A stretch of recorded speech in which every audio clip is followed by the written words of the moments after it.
Glad you're with us on this Friday edition of NFL Live. Time now for Week 5 Locks and Keys. We're going to talk about Sunday's big games and something we can guarantee will happen, a lock, and also something that will play a big role in determining the outcome, a key.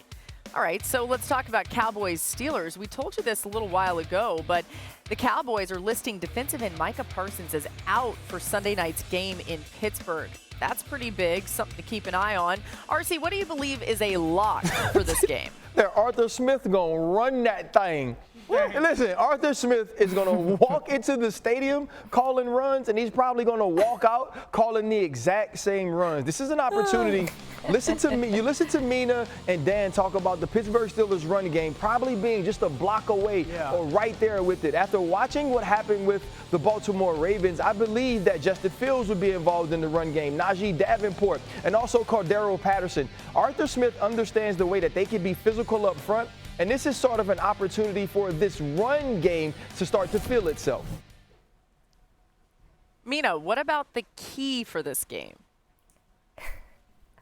Y'all know what I'm going to say. Can the Cowboys stop the run? We're going to say this about every Cowboys game until the end of time, guys. They played well against the run against New York, and it was really impressive. And Mozzie Smith had his best game as a pro. Unfortunately, this Pittsburgh rushing attack, which, as we discussed earlier in the week, really seems on the verge of breaking out, is a different animal. RC talked about Justin Fields as a runner.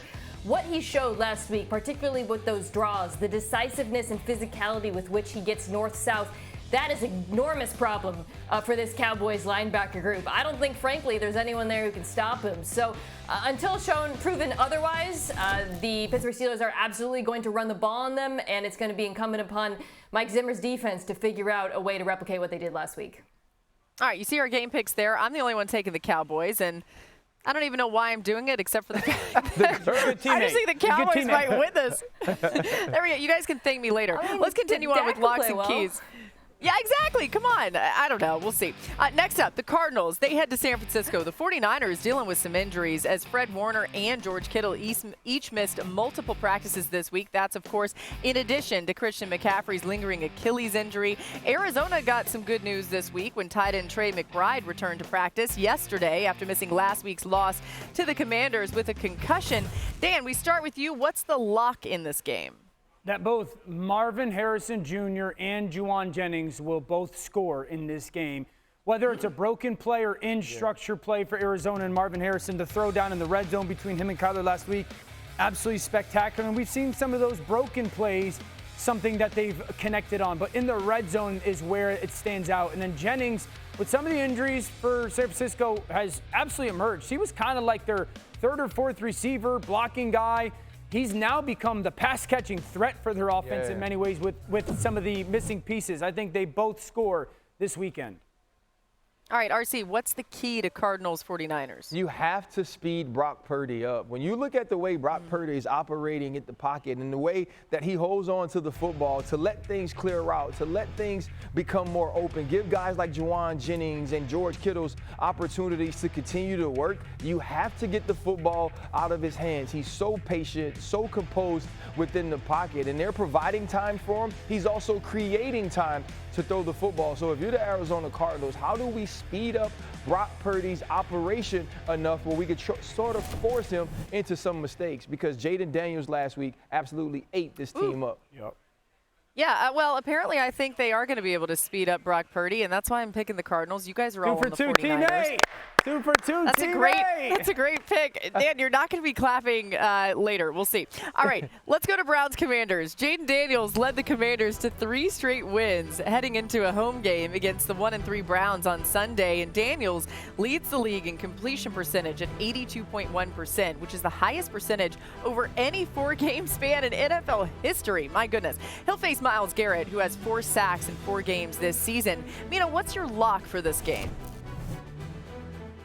Yeah, I think Cliff Kingsbury is going to lean heavily on a rushing attack that has been phenomenal. Like, we've been talking about Jaden Daniels and this offense and how fun he's been to watch, but let me tell you, this run game is not only incredibly effective, it's creative in terms of the variety of concepts, the way they're getting to those concepts, the personnel groupings. It's really been a delight to watch. Brian Robinson Jr. has been fantastic. And this Browns defense, which is Been a little bit up and down this year, has been extremely vulnerable to the run. I think they're pretty light at the second level, so I wouldn't be surprised if the Cardinals go a bit heavy against them to run the ball, and it's one way to keep this pass rush off of the young quarterback.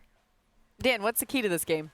Yeah, whatever second pass catcher is better on third downs for their offense. Zach Ertz for Washington and really Jerry Jeudy for Cleveland. Zach Ertz has become, that proverbial safety blanket for Jaden Daniels, and Cleveland starts every game, and their first drive is impressive. And then after that, they fall flat. And Amari Cooper's drops have been a part of that. Terry McLaurin, no question, the guy. But if Zach Ertz on third downs can continue to keep this offense on the field, or Jerry Jeudy can become that reliable person if Amari Cooper isn't that dominant number one, it's going to go a long way to determining who wins this football game. Cleveland's defense is very good. I think it's a really good game, but it's going to be determined by one of those two pass catchers, third downs.